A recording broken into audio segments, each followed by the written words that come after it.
po ay lungan guys.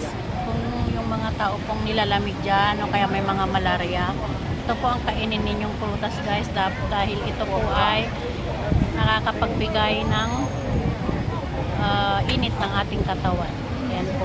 Ang lungan po ay isang klase ng prutas na kadalasan po ay bumubunga po ito in summer, pwede rin siyang mamunga in winter. Marami po ito sa Hong Kong guys.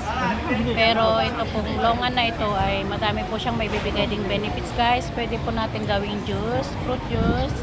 Pwede po natin iluto, gawin po natin sa cake. Pwede natin ihalo ito po sa halo-halo sa ating mga desserts guys. At ito po ay napakasarap niya. Napakasarap na prutas po ito guys. Matamis siya. At very beneficial fruit siya guys.